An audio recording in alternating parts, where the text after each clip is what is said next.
Hello, football enthusiasts. Welcome to Blaqsport Podcast. I am your host, like always, Israel Tuche, and I'm still on the way to take you through what is happening in the African Cup of Nations 2025 happening in Morocco. This is match day 18 of the African Cup of Nations, and here we're here to discuss about the third place, which is the bronze medal. Nigeria has actually clinched the title for the bronze medal for the 9th time. Whoa! They're making it the 8th consecutive time they're winning this medal. This has been an interesting time for the Super Eagles of Nigeria. I must say kudos to them having a 100% conversion rate throughout this tournament, having lost in penalty against the host nation in semi-finals, going to clinch the bronze medal in this African Cup of Nations. So I'll say super congratulations to the Super Eagles of Nigeria. Super well done. It's been an interesting day, interesting time for them. So let's go into detail about these features. So we have the Egypt to play against Nigeria for the bronze position. It was really a very, very intense game that ended in a goalless scoreline.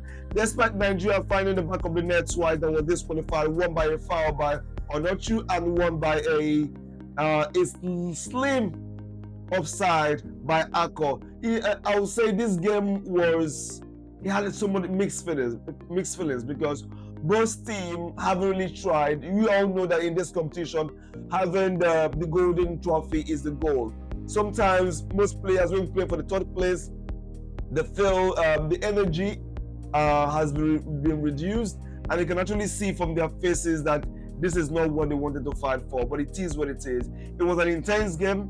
Both teams came out to play, but I would say the Super Eagles of Nigeria had an upper hand in this game, having good possession, not just in terms of position. I know you can actually say that the Egyptians have good possession of the ball, but when it comes to the team that was more dangerous with the ball, you can say that Super Eagles of Nigeria were more dangerous with the ball, and they even have to bench the likes of Lookman, and also bench Iwobi, also have to bench Osimhen not even play at all throughout this game. I know in the last time Osimhen left with a little bit slight limping, so I think that's why he wasn't brought up to finish this game. So it was a really intense one, and I would say that in as much as Salah was silent in the game, I would say this competition has been a really, really good time for him to reinvent himself in this tournament. Yes, he has actually had a good run at finding the back of the net, but that does not.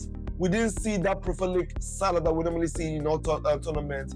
It seems that the team is not really doing play for him in this situation, and he seems more isolated when in gameplay. But I would say it was really an interesting one, having to go to the group stage and to end in this round in the penalty shootout. Notwithstanding that he actually lost in the penalty shootout, which were by the Curtis penalty, and also Mamouche lost as well in the penalty shootout for the Egyptians. But I would say when it comes to penalty, it's all about the game of luck. They were unlucky to actually proceed to win the bronze medal, but that does not take away that the team really came out to play. It was a really, really intense game, and I must say the Super Eagles of Nigeria tried to hold the line. We all know that the Basti, the big guy, didn't play today. And we have the likes of Igor, who is actually starting for the first time to replace him in the match. So if I'm to give my overview in this tournament, I would say that in this match, one of the players that really surprised me so much was Ajayi. Ajayi really stepped up, and I'm really, really impressed with the defense line. When we know that Bass was not going to be playing, I was really, really worried to see how Nigeria is going to hold on this line. But it happens to be that they really stepped up, and this match shows that Nigeria has so much depth to actually play around with in their squad. It's quite unfortunate that they didn't proceed with the finals, which everybody was actually rooting for. But you all know only the best will proceed, and the best is now between the Senegalese team and the Moroccan side. And looking back, I would say Lookman didn't even have a bad tournament so far. He has actually he's been instrumental in the success story of the team, despite not finding the back of the net from the semi-finals and also at the semi-finals and also the third place match today. But he happens to find the winning goal that suppressed the Nigerian squad and the Egyptian in the penalty that ended in a 4-2 to advantage of the Super Eagles of Nigeria. So it was really a good game. And I would say Victor Osimhen, on the other hand, brought the energy, brought the momentum, but I would say he wasn't part of the most. When we're talking about the best top strikers in the tournament, and we're listing the top 5, you won't actually count him, because when we talk about this, the top 5, I would say you won't count him because yes, he brought in some goals, scoring 3 goals in this tournament, but there's still more we expected to him. I would say that he is the player that a lot of people expected so much, but he under-delivered, but that does not mean that he didn't have a very good game. He under-delivered, but yet he actually played to expectation. We expected more from Victor Osimhen, but a tournament comes with different style, different mood, and he happens to adjust in different style of play that the Super Eagles of Nigeria actually exhibited. The same thing actually goes to Salah. A lot were actually expected there. In my own, I would say they really underperformed to my own expectation.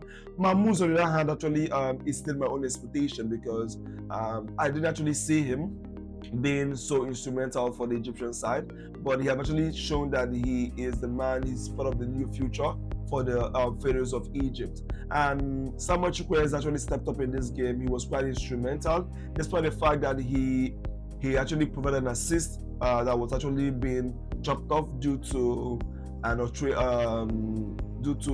a foul that was blown against Onochu and in the first goal that was disallowed. Now they take home for this. I think that Super Eagles of Nigeria need to go home and actually build back. This is a very, very good team. It's one of the best teams I've seen so far from the Nigerian side. So in as much as they didn't get to the final stage, but it's something to go home with the third place. It's a good to pat themselves on the back. They did so well, giving Nigeria those hope and actually to come into the tournament as champions and also come in with a dominance aura, which is something we barely see the Nigerian side in a long time. So now is the time to go back and not just to relax and wait for the next competition, but to start now and start building for the next competition. It's time to start early. All infrastructures, the federation needs to put things in place. Let the build-up start now because there's a whole lot to be done in the coming years.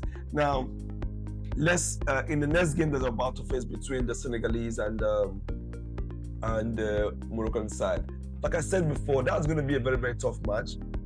And in as much as the odds are all in the favor of Morocco, which are actually expecting them to win the game, but I'm looking at the Senegalese team surprising the Moroccan side. In as much as the odds are all against the Senegalese team, in this situation tomorrow, I expect the Moroccan side to win, but not to take away the fact that the Senegalese team is a team that can bite, being one of the most decorated team in the tournament, really stack-struck. So I believe to have a very wonderful match tomorrow. And just to let you know that African Cup of Nations has been an interesting tournament so far with lots of thrills. I can't even imagine that we are here about to draw the curtains by tomorrow. This is match day 18. I've been talking about this African Cup of Nations from match day 1 down to match day 18.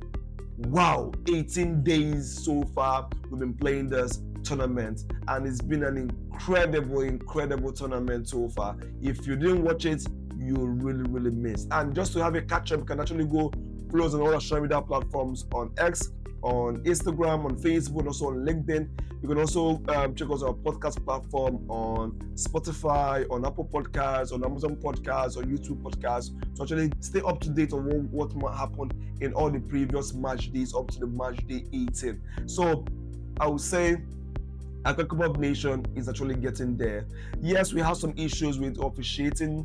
A lot of teams actually made a whole lot of complaints about not having an adequate fairness in the game.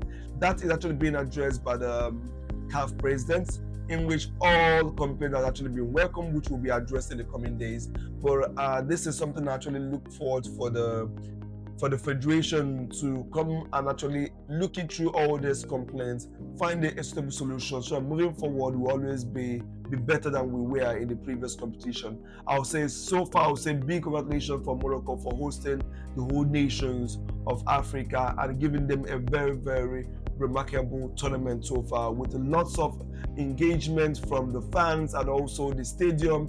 It's been a wonderful competition. And before I join in the curtains for the match day 18, I want to actually ask you, who do you think is going to win the African Cup of Nations 2025 in Morocco between Senegal and the host nation Morocco? The ball is in your court. So I'll see you tomorrow as we go through the match day 19 of the African Cup of Nations to decide who is going to go home with a golden trophy of $10 million. Have a wonderful day. I'm still your host, like always, Insutuche. See you tomorrow on match day 19. Ciao.